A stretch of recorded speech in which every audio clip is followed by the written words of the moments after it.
سلطان غم چشم و چراغم مادر، تنها گلزار باغم مادر، بعد از خدا تنها امیدم مادر، من با دعایت رو سفیدم مادر.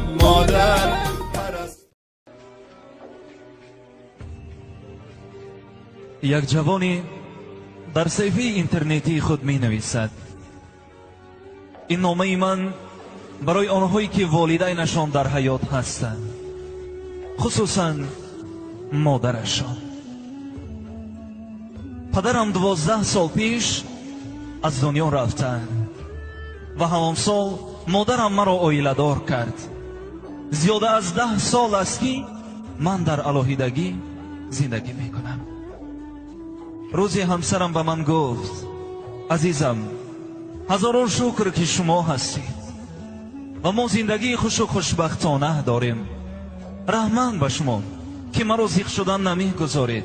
هر بار به سیر و گشت به هر خیل آشخانه و قهوه خانه می برید و من شما را خیلی دوست می دارم. لیکن در دنیا یک زنی هست که شما را صدها مراتب از من هم زیادتر دوست می دارد. من گفتم: نه، تو برای من یگانه هستی و در حیات من یگان زن دیگری نیست. او گفت: گپ درباره مادر شما رفته ایستاده است. چی می شد که به سیر و گشت به آن جایهایی که مرا می برید همراه مادر روید؟ این سخنانی همسرم به من خیلی تاثیر کرد. بله، آخر طول 12 سال یگان مراتب با مادرم به فرصت ننشستم، او را به هیچ کجا نبردم.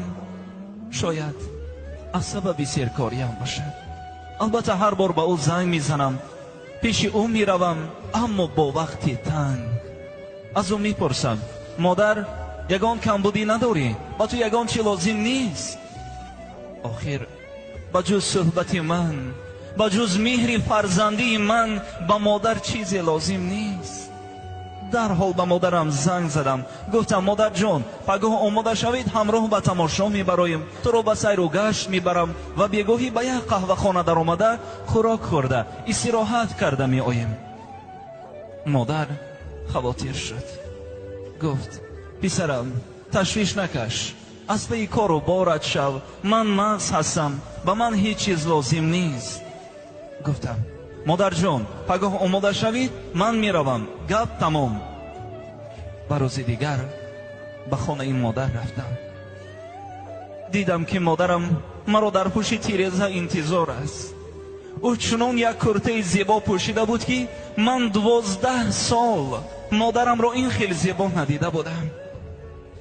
این آخران کرته ای که پدرم در زادروزی مادرم تحفه کرده بوده است. ما با مادر خیلی سیر و گشت کردیم، به همه جایهای زیبای شهر رفتیم، رسم گرفتیم و شام هم نزدیک شد.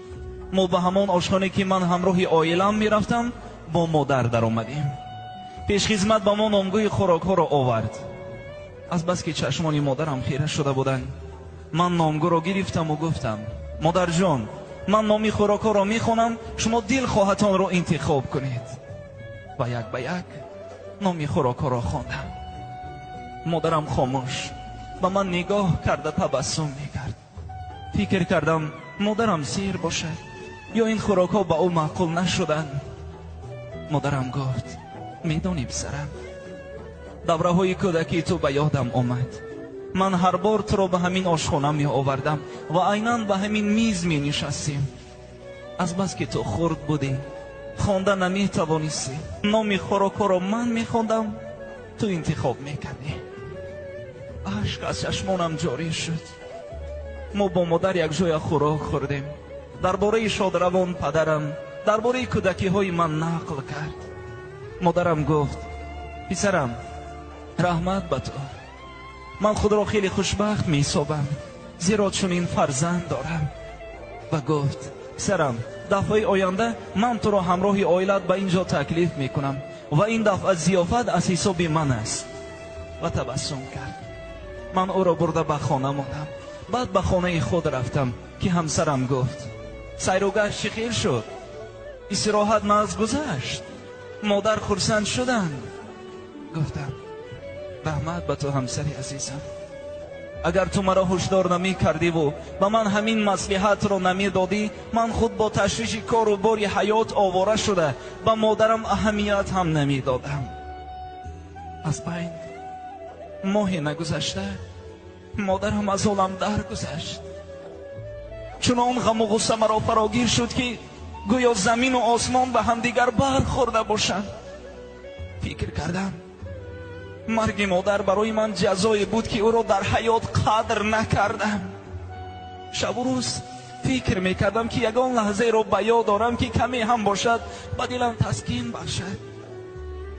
همان لحظه که با مادر نشسته خوراک شام خورده بودیم به یادم آمد که گفته بود رحمت به تو پسرم، من از تو راضی هستم، از تو راضی هستم. انا همین سخن مادر به من صبر و تمکین بخشید. دیری نگذشته از همان آشانه که من همراهی مادر نشسته بودیم یک کاغذی آمد که نوشته شده بود پسرم، من از تو روسی به این آشخانه آمده برای یک خوراک شام مبلغ داده آمدم. اگر من ناگاه از دنیا گذشته مانم تو همراهی همسرت به اینجا بیا و رحمت به همسری تو که به من این شام ناتکرار را تحفه کرد. بیچاره مادر در لحظه های آخرین حیات خود هم به وعده خود وفا کرد.